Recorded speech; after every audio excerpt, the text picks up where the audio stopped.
Federal Drive is presented by GEHA, Government Employees Health Association, proudly providing health and dental benefits to federal employees and their families. Visit GEHA.com. Security leaders are recalibrating how they read risk in a more fragmented environment. What used to be isolated signals now connect in ways that can change decisions fast. Joining Federal Drive host Terry Burton earlier to explain what that means for public officials at all levels is Executive Director of Protective Intelligence at Ontic, Fred Burton. You have a special area of expertise we've talked about on the show a couple of times. We've seen increasing incidents targeting public officials. It could be school board members in the community, state government officials, even federal judges, and of course the president. From your vantage point, what has changed? Is this just more threats across the board, more of specific kinds of threats? What's generating this increase in the headlines? Terry, it's a great question. Obviously, since the assassination of Charlie Kirk and the killing of Brian Thompson, the CEO of the United Healthcare on the streets of New York City, obviously the corporate security sector has reacted in a way that, frankly, I have not seen. I've been in this business since 1981, and it certainly sent shockwaves across the industry.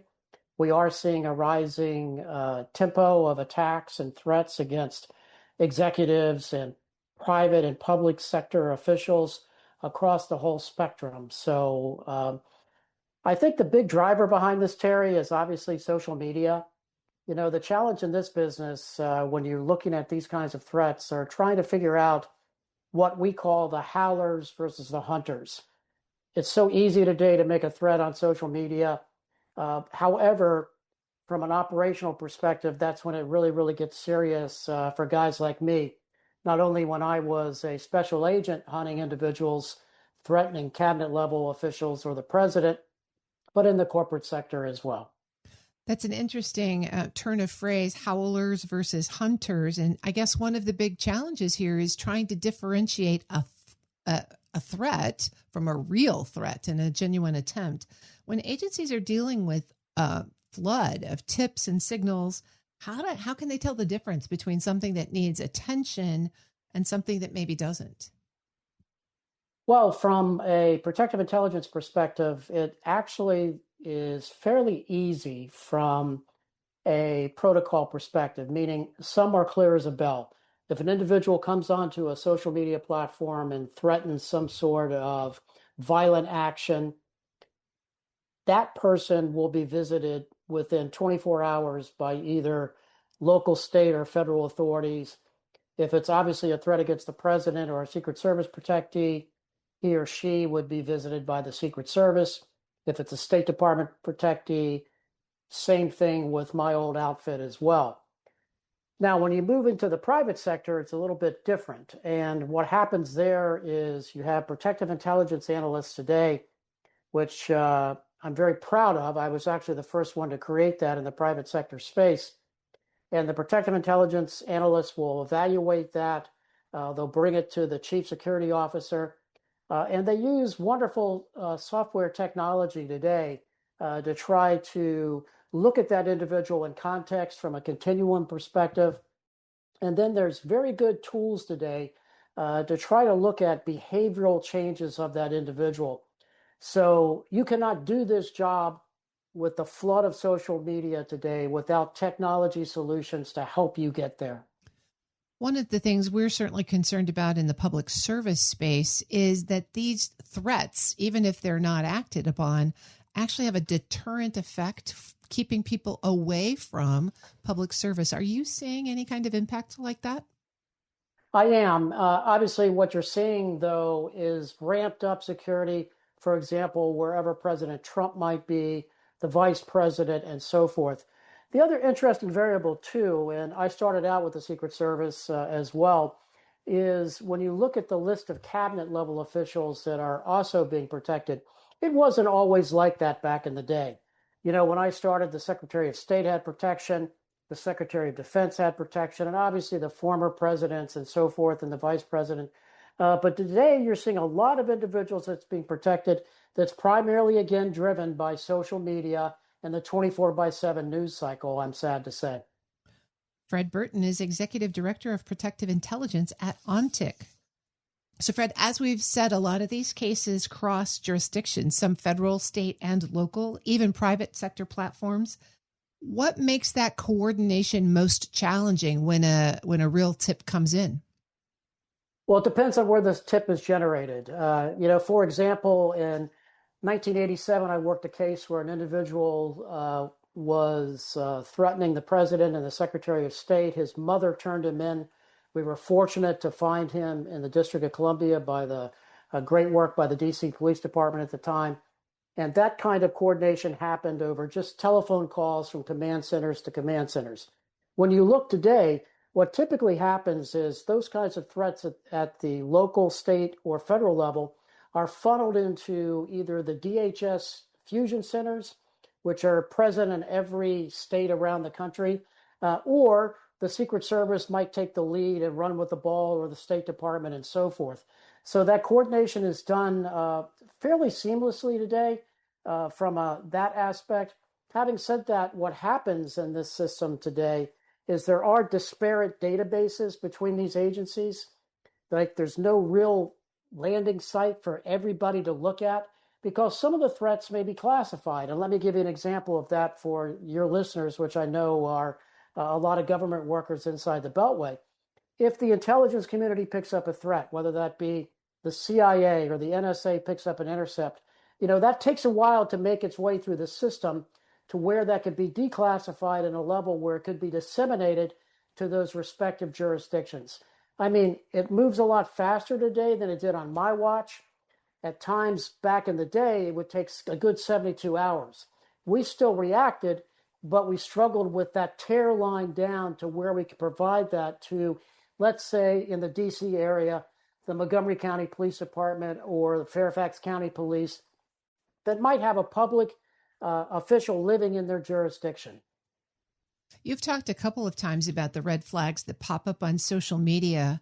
Are you concerned that as more notoriety gets out about those threats, that perhaps the really serious folks will not pop up that way and will keep their motivations quiet and therefore be that much more difficult to detect?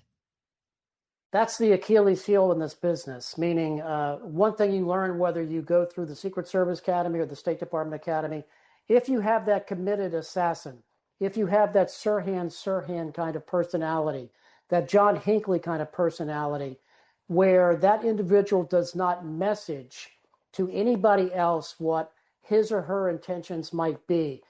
Much like the two Manson girls when they went after President Ford in 1975, when they don't message ahead to anybody what their plans and intentions are, then it boils down to a physical security, executive protection, close protection kind of problem where you do have to have your head on a swivel. You get back to your traditional kind of protective detail where you're looking for that kind of person that just doesn't fit in a crowd.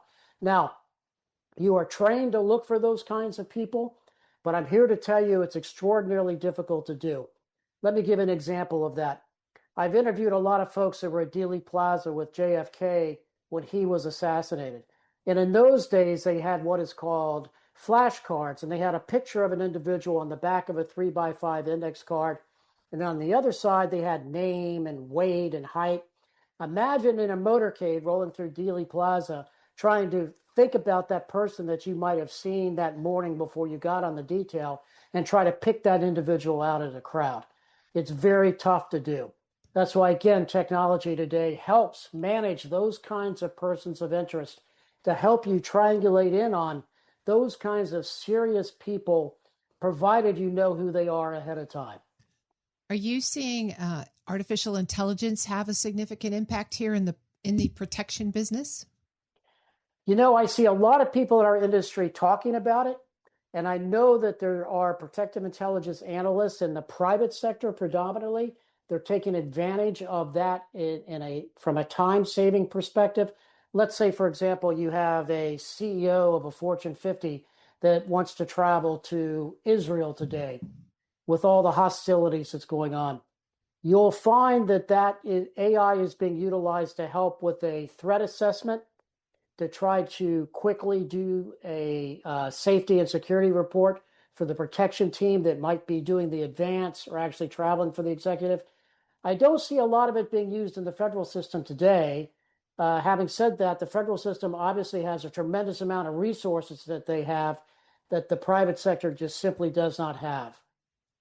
And so, Fred, as you think about this integrated protective system, again, as we've said, everybody from local school board members to corporate CEOs to the president himself, how would you determine whether or not it's working well? Are there certain things that agencies or individuals should do to tighten up the cooperation? Well, I think cooperation is pretty good today. I mean, I go around the country, and I was recently in Los Angeles talking to their police department. When you look at just the relationship between the local, state, and federal level, the systems are working. And I must say it's working much better today than it ever has. Some of the challenges are this, and I hear this all the time in the private sector, Terry, is that obviously the FBI will notify that company that has been threatened or that individual that has been threatened, regardless of the source of where that might be collected. However, that could take a few days. So the private sector is out there doing threat hunting themselves, trying to find those individuals. It's not unusual in this business to have an individual that has threatened multiple CEOs, for example, in the technology space. And they're the usual people that you see every day in the news. It's also not unusual in the federal level to see individuals that have threatened a whole range of protected individuals, and they get, very rapid response as well. So things still slip through the cracks in the private sector because there's no uniform kind of notification base that's available. At our company, Ontic, for example, there is a platform where you can have an intelligence bridge and share information. But the challenge is, when you look at it, is from a legality perspective. A lot of companies don't want to share information for 1,000 different reasons, most of it from a legality perspective. However, the system still works. The informal network that exists, there's still notifications made, and most of it's done either via message text or the old-fashioned picking up a line and calling somebody you might know at that company and letting them know that you have an individual that they might want to keep an eye out on. Fred Burton is Executive Director of Protective Intelligence at Ontic. We'll post this interview at federalnewsnetwork.com/Federal Drive. You can also subscribe to the Federal Drive wherever you get your podcasts.